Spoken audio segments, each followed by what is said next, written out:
Good evening, Muttonistas. I am in Zigong, Sichuan, China. Behind me, something I'd never heard of before, the Zigong Lantern Festival. It actually runs all year round. This vlog's mainly going to be about food, Muttonistas, but I felt I really had to take it here because it's pretty spectacular. So join me for an evening of boiling my mouth off in Zigong, my favourite city in my favourite province of China.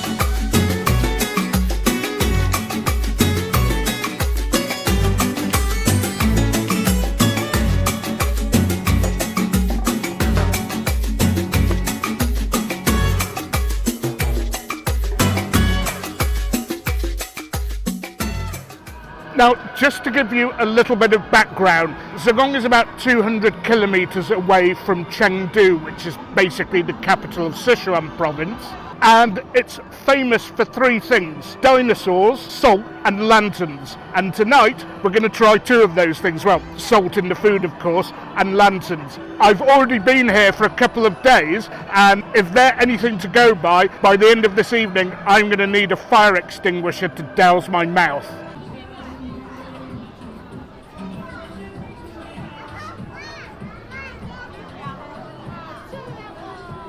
Now, whilst this all looks very modern and electronic, actually that isn't the case. This festival started during the time of the Tang dynasty, 620 AD, I think, to 920. Obviously the lanterns were probably lit by candles at that time, but I imagine they were pretty spectacular back then.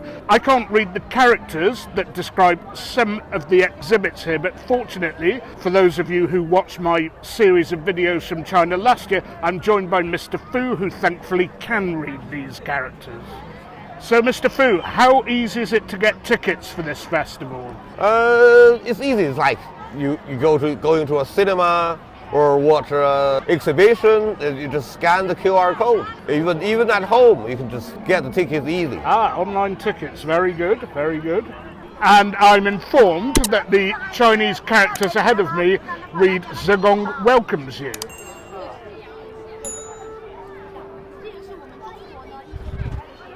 And apparently every exhibit here tells a tale from years and years or centuries ago. I suppose a bit like paintings or exhibits in a gallery would. And it's probably hard for me to give you any sort of scale here, but this place is absolutely enormous.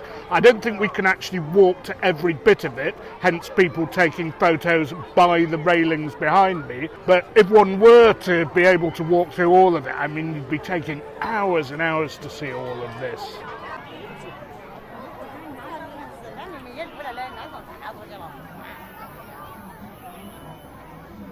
Who knows, maybe in a few hundred years' time there'll be an exhibit. Mutton boils his head off at the Sichuan restaurant. Now that all looks a bit too sweet to me.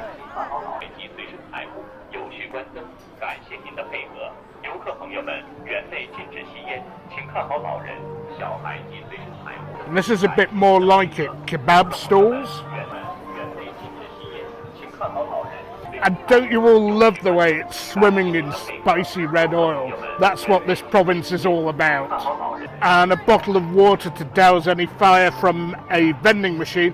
But note, if you're looking for a drink from a vending machine, rather oddly it's dispensed at room temperature.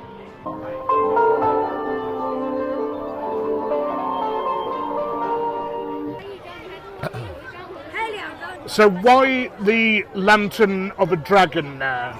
Yeah, this is the year of dragon. So each year, the Lantern Festival will put that year's animal here, like this is a dragon. But the dragon in Chinese history, the image doesn't exist. It's from people's imagination. If it's a dog, a horse, or sheep, you can see it, but the dragon is totally from people's imagination. Fortunately, this is Year of Dragon. They have their own imagination of the dragon. You can see here. And of course, the other place where people see images of a dragon a lot is on the Welsh flag.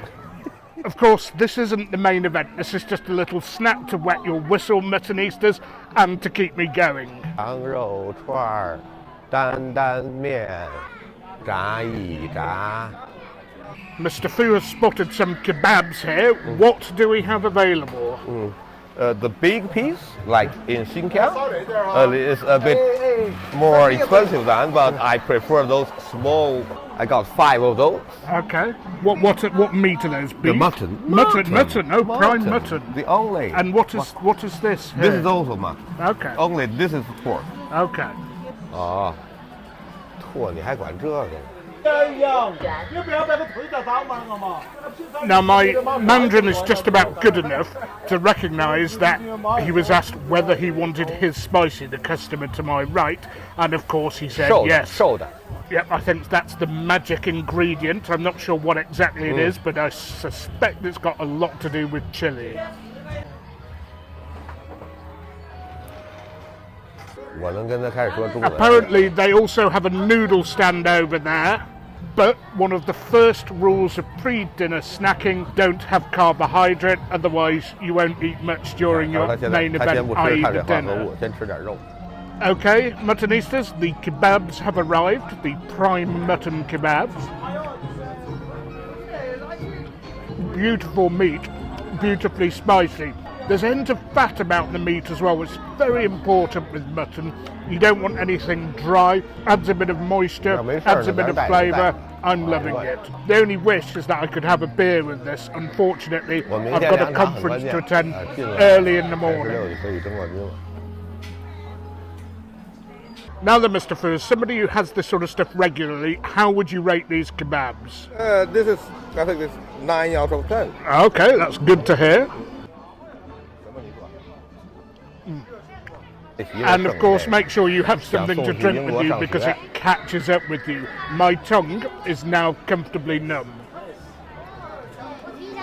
And apparently when Mr Fu told the kebabi, or the guy serving the kebabs, that we liked spicy, he doubled the amount of chili.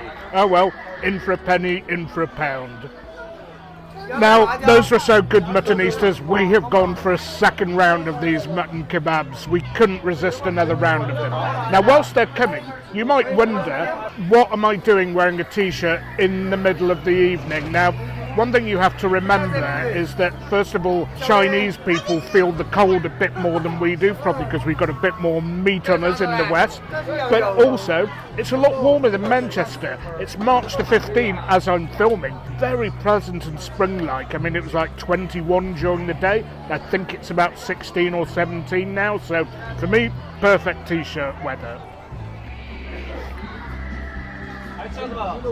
Okay.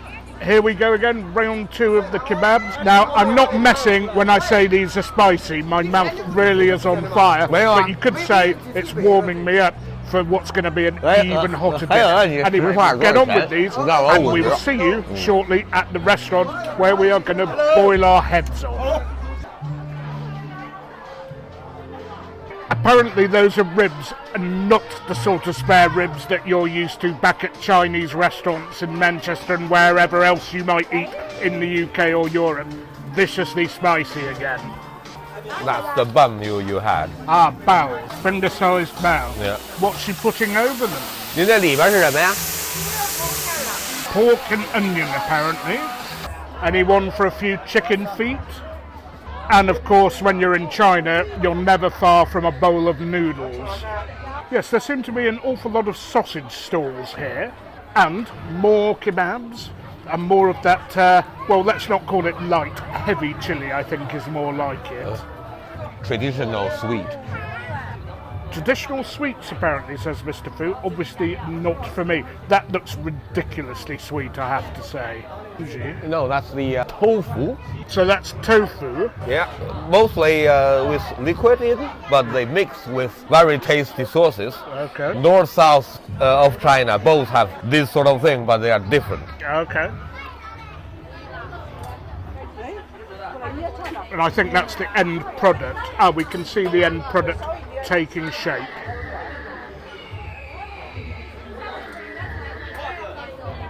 And I know a fair few of you don't really like tofu very much, but it's all about the flavours that surround it. Nothing to be scared of, really. Potato. Potato, okay. These are potatoes. There's your Glasgow salad, lads. Yes. Oh yes, an authentic one as well. Probably with a bit of chilli sprinkled on top. A rice stall, apparently sticky rice, and I can see Chinese dried sausage there as well. Now that's a dish I actually quite like, and you'll see it in some Chinese restaurants in the West served at dim sum. It's a very small bamboo steamer, something I like at the end of a meal to fill up with. I'm not going to have it now. Okay, I'm a bit flummoxed here. What's this? This is like your kebab, but this is very popular in Chengdu. Yeah. They use everything instead of your mutton or beef, but they can do everything, like chicken, chicken feet, even corn, tofu, everything. Intestines? Yes. Okay. Yes. Anyway, Muttonista spent a lot longer here than I intended to because it is a nice place. Lovely scenery, lovely lanterns, interesting food, but let's go and have dinner because looking at all that food has worked up an appetite. I'm a bit lost here, don't know the way out, so I'm going to leave that to Mr. Fu.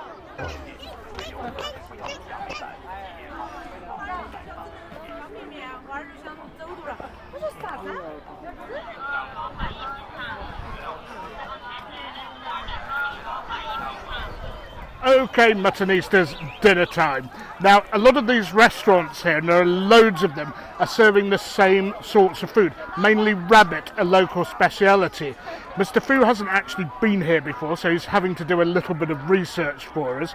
I'm guessing busy places are good places here, but I have to say, it is late for Chinese people to be having dinner, which is great for me. They all said in Sichuan Province, rabbit cannot live long.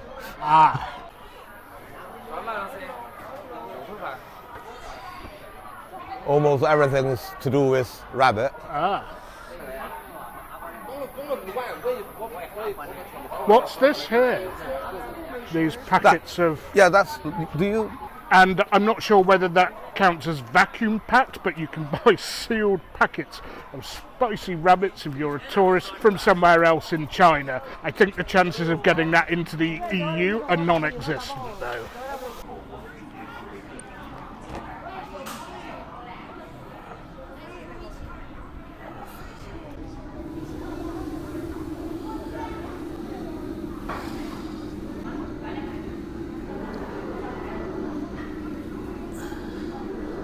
So I'm going to leave the ordering to Mr. Fu because whilst there was a bit of pinyin there, I didn't know the name of any of the dishes, but I've been told that the speciality of the house is rabbit stomach. Of course, along with all the other rabbit dishes that they had on the picture board and on the menu as well. There's something that looks like some sort of shank, which looks very interesting, and I hope Mr. Fu orders it. Apparently it's the rabbit's head, so we're actually going to give that one a miss. Don't want to take anything that risky before the conference tomorrow morning. And I have to say that I'm having to get up every morning at 7:30, so I've decided already, looking at the pictures of the food, that the bog roll's going in the fridge when I get back to my room. 然后冰几瓶，拿冰箱里冰几瓶就行。 And whilst Mr. Fu was ordering, the waiter asked, do we want it mild, medium or spicy? So I said... And while we're waiting for the food, a few more things. The tea's a bit sweet, so I'm going to stop drinking it. And it's not actually the most foreigner-friendly area. Not because people are unfriendly, they've been very nice, saying hello, how are you, practicing their English. Just that there's a language issue. And of course, if you're trying to pay, you usually have to use Chinese methods of payment. So if you come out here, be well prepared. At least have a phrase book or some way of translating, or bring a Chinese friend with you. And make sure you have one of the methods of Chinese payment available. An app called WeChat is actually essential when you're in China. The restaurant itself is called Old Street rabbit restaurant. Unfortunately, it is not written in pinyin. But if you're using a VPN, you can use Google Translate or whatever browser you use to translate that and just show it to a Chinese person, and they should be able to direct you here. So, having ditched the tea and not really wanting to drink beer with an early start, I've just gone for water. We've got some more bottles now that have gone into the freezer because I'm going to need them. I wouldn't recommend having tap water here. Some people do, some Chinese people say it's okay, but I've been there, drank it, sat on the toilet the next day. So, what has come first? It looks like a dish I've had before in Chengdu at a Zigong style restaurant. Rabbit stomach. And if I remember correctly, this is one of the spiciest dishes in the whole of China. Oh yeah, that is the case today. And it often is the case that offal can be the spiciest preparation, whether it's in China or other parts of Asia. And let's not forget, whilst they're not spicy, European offal dishes are often very flavoursome. Wow, and if everything is like this, those 3 bottles of water might not be enough. Signature dish. And how is the rabbit cooked? I think boiled. Boiled rabbit. Apparently this is the small portion. This is.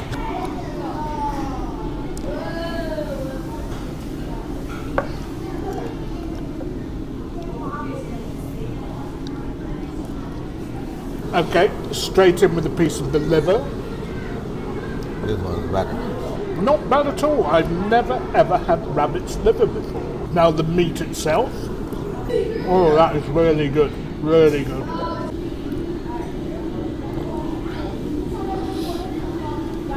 And as in most Asian countries and some European countries, all of the animal tends to get used, and the next dish that's arrived is rabbit's kidney.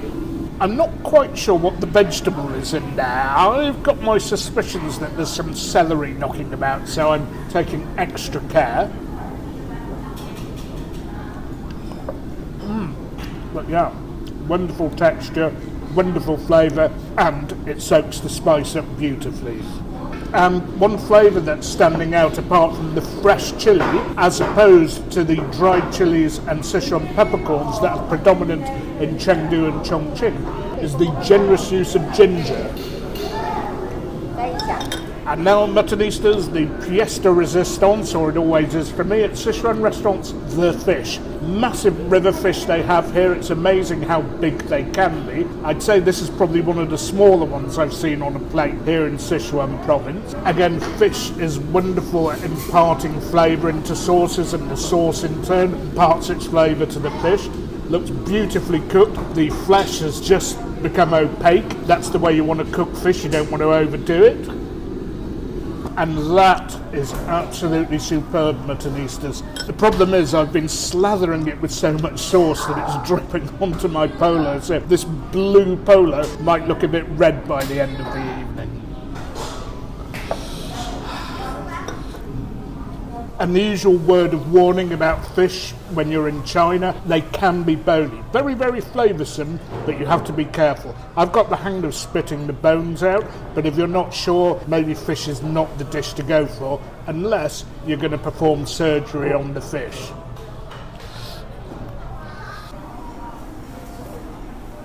Now, Mr. Fu tells me that that sign and those photos up there indicate that they get through 100,000 of those dishes every year, 300 a day. Now, some of you might be wondering, where is the rice? Where is the rice mutton? Or where are the noodles? Now, the thing is, unless you're specifically going for a quick, convenient meal, the rice usually comes at the end of these meals as a filler. Especially if somebody's hosting the meal, it's considered to be a bit cheap to stuff the table full of cheap carbohydrate dishes. So, on that basis, we will crack on with these deliciously spicy creations, and if we've got some room at the end, have a little rice or some noodles.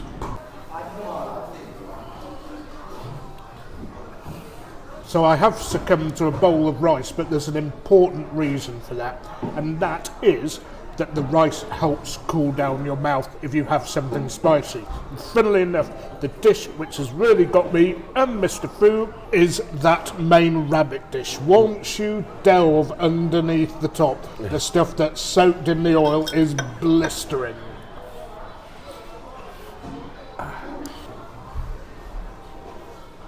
Oh yeah, that is not for children. Lovers of vindaloo and that sort of stuff, this takes it to a new level. Well, Muttonistas, what a job we did on that. My tongue is extremely numb, my mouth is on fire, and I can say the meal was a bit of a slow burner in that regard. At first it didn't seem that spicy, but then when you got into the dishes and you picked off the bits of meat and fish from the top and then delved into the bits that are slathered in the spicy oil, it really caught fire. Mr. Fu had underestimated, or overestimated rather, his ability to deal with this spicy food. I know I'm quite good, but wow, this really hit me at the end, this did. Particularly the main rabbit and the kidney dish. Thankfully the water from the freezer arrived in the nick of time, as did the rice, which is good at cooling your mouth off. Although the water and the rice couldn't cool the amount of chili that I've just eaten there. A lot of you like to know the cost of these meals, and it was about 300 yuan, maybe slightly more. The food itself was 292, so that's about 32, 33 quid, about 36, 37 euros. Pretty good value. I thought the fish would be the most expensive thing, but it wasn't. It was only 58 yuan, about 6 quid. Anyway, Muttonistas, I'm going to have to love you and leave you again. I hope you enjoyed this short video. I've not had that much time to film, unfortunately, because I've been attending conferences and I've been having to get up pretty early. But when I can, I do, and I'll try and bring you one more film before this trip to China ends. So, as always, please remember to like the video, get it up the algorithm so more people are introduced to my feed. Remember to subscribe and hit the bell button so you know immediately when my videos come out. Of course, share it with all your friends. And until the next one, it's goodbye from me and goodbye from Mr. Fu. See you guys later. And so we have one destroyed polo with stains all over the place, one destroyed tongue, as numb as it could be, bog roll in the fridge, but don't forget, Muttonistas, you can't beat a bit of mutton.